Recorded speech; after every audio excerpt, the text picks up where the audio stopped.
It's totally possible that some of you listening might have made something that I kind of don't agree with a New Year's resolution.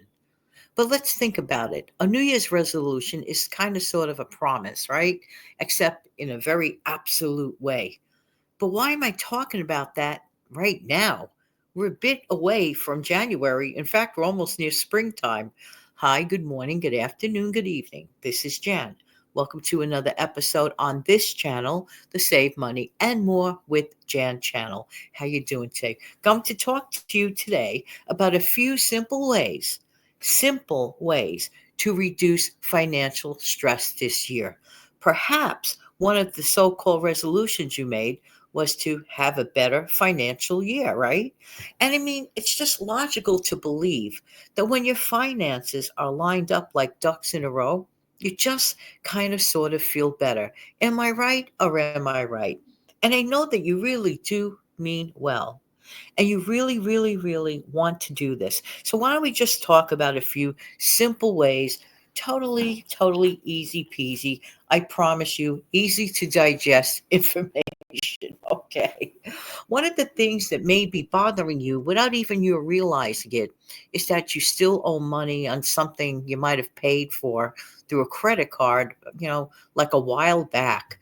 And it's like sort of like a little bit of a flea. You just kind of want to flick it off your shoulder and get rid of the burden. You see where I'm going with this? Well, why not make this the year or the time that you make that decision to get rid of that burden? Because I'll tell you something. Once you get rid of that hidden, bothersome feeling that you want this thing out of the way, you're going to feel so much better. And then it also, of course, opens up the pathway to utilize that money in another way or perhaps put it towards other savings goals. So say to yourself, you know what? I'm just going to concentrate on this one area, getting rid of my debt. Excellent way to start. Like if your income is not, well, not enough there to pay it, it's time to make a decision to earn some more income. Doesn't have to be earth shattering, it has to do with your debt. Sometimes people owe as little as maybe 500 to $1,000 on something, and it mentally weighs down on them all the time because they want to get rid of it. They don't want to keep paying small, itsy bitsy, teensy weensy payments. Does that make sense? I believe that it does. So find a way, and there are many, many opportunities out there and many, many videos that lots of us have done on how to make, a little bit of money here, there, and everywhere, including going through your stuff and selling it. Just imagine something that is probably collecting dust somewhere in a closet could actually possibly pay off a debt that has been bothering you for so long. And then you take it from there. The next stress reducer is always, always, always fall back on some money that you have to rely on for a bit of an emergency fund. Do you have an emergency fund? And what's the purpose of an emergency fund?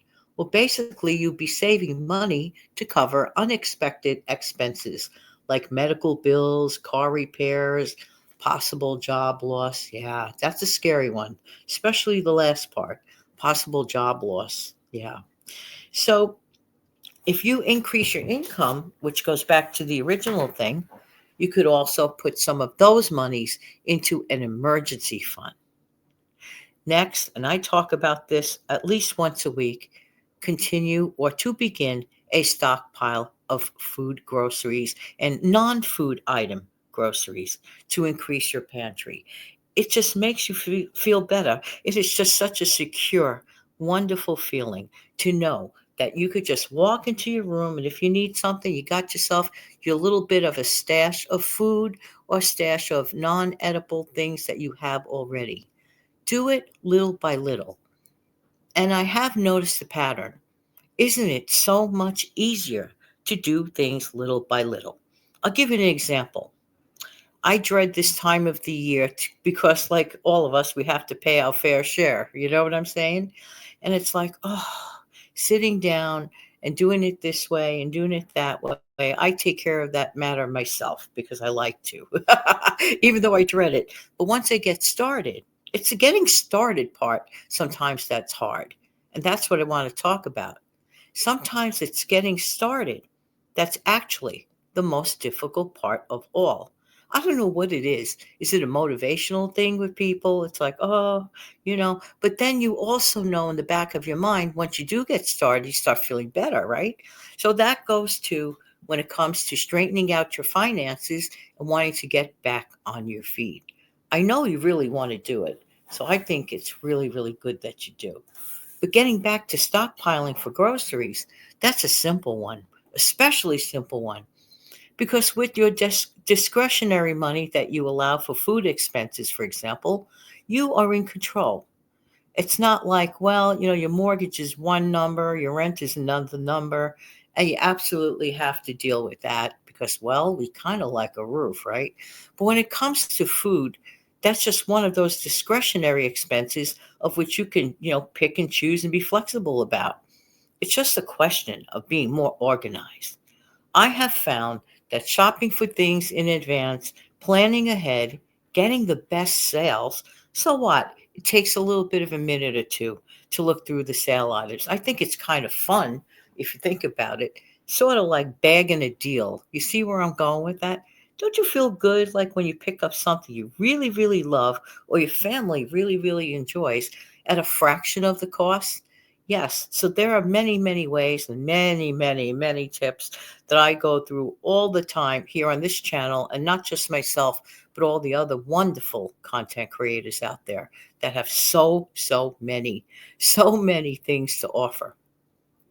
Do people think that, well, you really don't have a stressful financial thing? That's wonderful for some, okay? But I do believe even if things are in the positive end of it, there's still a degree of stress in terms of managing things. That's where it pays to track your expenses, okay? Keep your budget, keep a budget, track your expenses. Where are things going? Can I do a little bit better than last month? Hmm. And that's another thing I'd like to mention. It's really, really a fun thing sometimes to go over last month. Fun to go over last month? Yes, I find it fun because it's not just about the losses, it is about the wins. Too many times we focus on the negative. Oh, what negative thing happened last month? Oh, how come I made such a mistake last month? How about going over the wins of last month? Were there any savings? Were there any situations where you, on purpose, decided, no, you're not going to do, let's see, XYZ coffee shop Monday through Friday at $5 a day? You decided, you know what?